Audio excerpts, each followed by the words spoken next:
This is how women deeply fall in love to a man.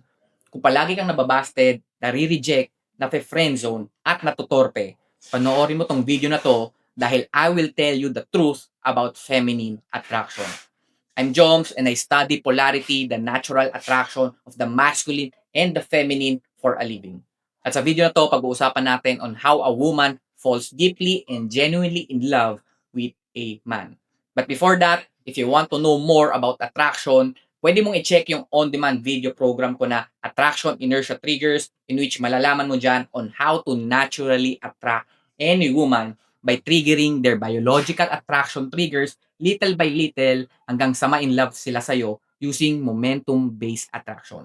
Ipangako mo lang sa akin na gagamitin mo to sa mabuti at hindi para manakit o mag-take advantage ng babae. Nasa description yung link, check mo na lang. First, pag-usapan muna natin kung ano yung mga false beliefs na meron ka. Now, itong false beliefs na to, hindi mo to kasalanan na meron ka nito. Usually, these are beliefs that are installed kasi nasobrahan ka sa kakascroll sa social media, panonood ng telenovelas, pakikinig sa mga OPM songs. Basically, you spend too much time in the fantasy world instead of spending majority of your time being present, experiencing, and looking at reality. So ano ba yung belief na yon? A lot of men thinks na merong checklist para magustuhan sila ng babae. Kailangan ko muna ng sports car. Kailangan ko muna ng milyon-milyon na pera. Kailangan ko muna ng six-pack na abs. Kailangan ko muna magmukhang artista. And the list goes on and on. Akala natin na kapag na-checkan natin lahat yan, automatic magugustuhan tayo ng babae. So men are trying so hard to get all of those things to get this one thing. External validation. Kung iisipin yung mga nasa checklist na yon, they are all materialistic things. We only want those things kasi we want the validation of other people, especially from women. So, hindi mo naman talaga gusto magkaroon ng six-pack abs.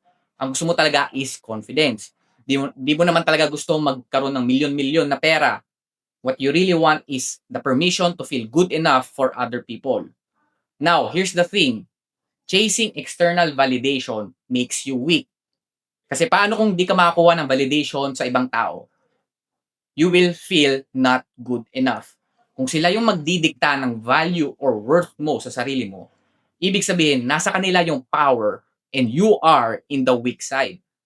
So kahit ma-checkan mo pa lahat ng checklist na sa tingin mo kailangan mo, hanggat hindi mo nakukuha yung validation na gusto mo mula sa ibang tao, you will never feel peace. You will just add more checklist sa sarili mo kasi akala mo yun yung sagot. Hahaba ng hahaba yung checklist mo. So let's relate this to attraction. The feminine is attracted to strength and repels weakness.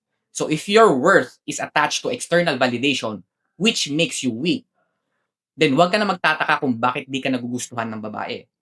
Even if you have all those things checked, kahit may 20 million ka, kahit naka-Porsche ka, or Ferrari ka pa, kahit meron ka pang 8 abs, abot itlog, and you continuously push yourself to get those things because you want external validation, a woman will not deeply and genuinely desire you because you are weak. You need to understand that women are emotional, not logical. Kasi kung on paper, okay, logically speaking, it's nice to have those. However, you need to understand that women don't fall in love kahit gaano pa karami yung materialistic things mo, kahit marami ka pang na-checkan dyan sa checklist mo. They fall in love and genuinely desire the man behind it.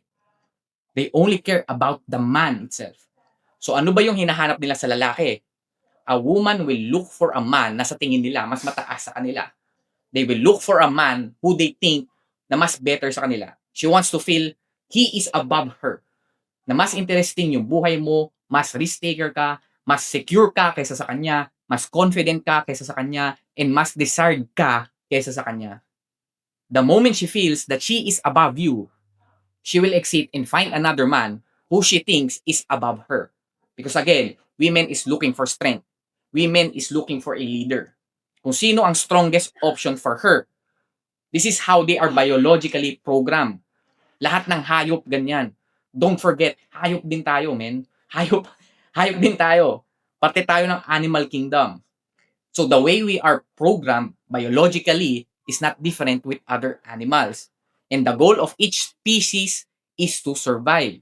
That's why women are attracted to strength.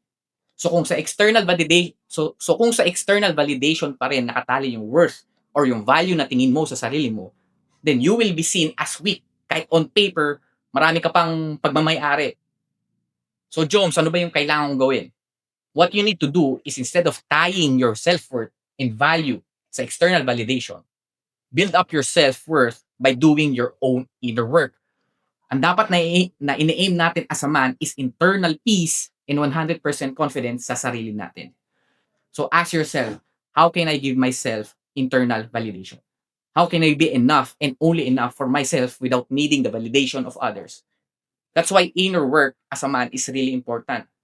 You want to be a man who is solid as a rock, no matter kung anong sitwasyon niya. You want to be a man who doesn't give a single fuck kung anong sabihin ng iba. You want to be a man who can say no to lust and pleasures, showing that he can lead himself. He can't be controlled by lust. Di siya nakokontrol ng pusi. A man who is 100% confident in himself and grounded in rooted masculinity. Because women don't fall in love with what they see. Example, cars, abs, and money. They fall in love through the words, emotions, and expressions of the man himself. That's why sobrang hiling ng mga babae magbasa ng mga libro, yung mga erotic novels. Emotional imagination hooks them deeper than looks or money. Wala namang pictures yung mga nobelang binabasa nila pero nababasa yung mga pepe nila. So be the man. Build internal peace and confidence about yourself. Every time na may gusto kang bagay, tanungin mo muna yung sarili mo. Ginagawa ko ba to para makakuha ng attention at validation galing sa ibang tao? O dahil gusto ko talaga kasi I know this will make me stronger and confident about myself. So, if nagustuhan mo tong video na to and you want to know more about attraction, pwede mong i-check yung on-demand video program ko na Attraction Inertia Triggers, in which malalaman mo dyan on how to naturally attract any woman by triggering their attraction triggers little by little hanggang sa sobrang magustuhan ka nila using momentum-based attraction. Nasa description yung link, check mo na lang, and I will see you on the next video. Don't forget to like, comment, and subscribe. Let's go. Off.